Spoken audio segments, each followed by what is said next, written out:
नमस्कार दोस्तों, स्वागत है आपका हिंदी नॉलेज शो में। तो दोस्तों, आपको याद होगा कि परसों एक वीडियो में मैंने आपसे कहा था कि पावर ऐसी चीज है जिसके सामने अच्छे से अच्छा आदमी भी नाचने लगता है।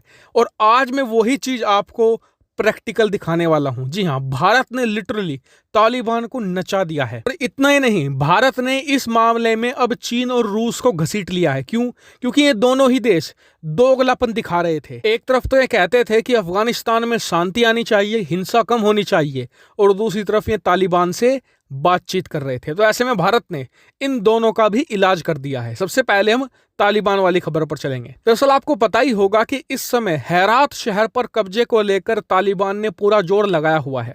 अब हुआ क्या कि हेरात शहर है जो अफगानिस्तान का, उसी के पास में भारत ने एक डैम बनाया था। जी हाँ, एक बांध बनाया था जिससे कि बिजली बनती है और अफगानिस्तान के घर घर रोशन होते हैं।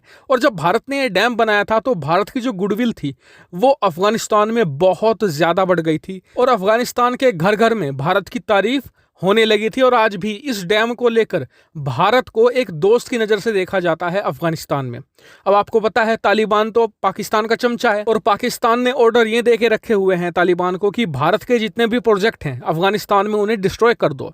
तो अब रात को तालिबान के यही लड़ाके पहुंच गए डैम पर, इस डैम को तोड़ने के लिए। लेकिन सही समय पर अफगानिस्तान की थल सेना पहुंची और अफगानिस्तान के लोग पहुंचे। ये सबसे बड़ी बात है। अफगानिस्तान के लोग हाथ में AK-47 जो हथियार जिसे मिला लेकर पहुंच गए और स्क्रीन पर आप देखिए तालिबान के लड़ाकों को दौड़ा दौड़ा कर मारा। और इस डैम को अफगानिस्तान के लोगों ने एक खरोंच तक नहीं आने दी।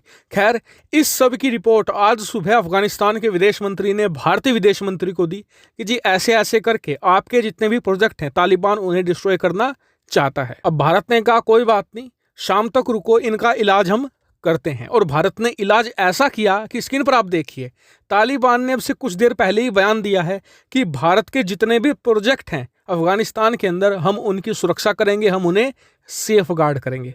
फिर आप कहेंगे कि अचानक से तालिबान नाचने क्यों लगा भारत की धुन पर? तो मैं आपको बताता हूं भारत ने ऐसा किया क्या है। तो देखिए, सबसे पहले मैंने आपको परसों भी बताया था कि भारत इस समय संयुक्त राष्ट्र सुरक्षा परिषद यानी कि UNSC का प्रेसिडेंट है। भारत के हाथ में पूरी पावर है कि किसी भी मुद्दे पर हम संयुक्त राष्ट्र में प्रस्ताव ला सकते हैं। और ये बहुत बड़ी पावर है क्योंकि भारत के अलावा आज की तारीख में दुनिया के किसी और देश यानी कि अमेरिका, रूस, चीन के पास भी ये पावर नहीं है। सिर्फ भारत के पास ये पावर है कि हम संयुक्त राष्ट्र में प्रस्ताव ला सकते हैं या फिर भारत की मंजूरी के बिना कोई प्रस्ताव पेश भी नहीं हो सकता। तो आप समझ सकते हैं कि बहुत बड़ी ये ताकत है। भारत ने इसी ताकत का इस्तेमाल किया।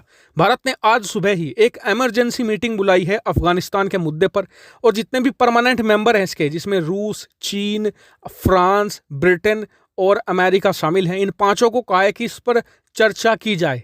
इतना ही नहीं, भारत ने एक प्रस्ताव भी पास करवा दिया है जिससे कि तालिबान की कमर टूट चुकी है। प्रस्ताव में यह है कि अगर तालिबान हथियारों के दम पर कल को अफगानिस्तान को कब्जा भी लेता है तो फिर भी अफगानिस्तान में तालिबान की सरकार को मान्यता नहीं मिलेगी। और यकीन मानिए, भारत ने इस प्रस्ताव पर रूस और चीन के भी दस्तखत करवा दिए हैं। यानी कि भारत ने अब रूस और चीन को भी तालिबान के खिलाफ खड़ा कर दिया है। और ये एक बहुत बड़ी डिप्लोमेटिक विक्ट्री है भारत की, क्योंकि रूस और चीन कहीं ना कहीं अंडर द टेबल तालिबान के साथ बातचीत करने में लगे हुए थे। बल्कि चीन ने तो खुलेआम तालिबान को अपने देश में आमंत्रित कर भी दिया था। लेकिन अब यहां पर चीन बंध चुका है कि वो तालिबान की सरकार को मान्यता नहीं देगा। ये सब कुछ संभव इसलिए हो पाया है क्योंकि भारत है UNSC का प्रेसिडेंट।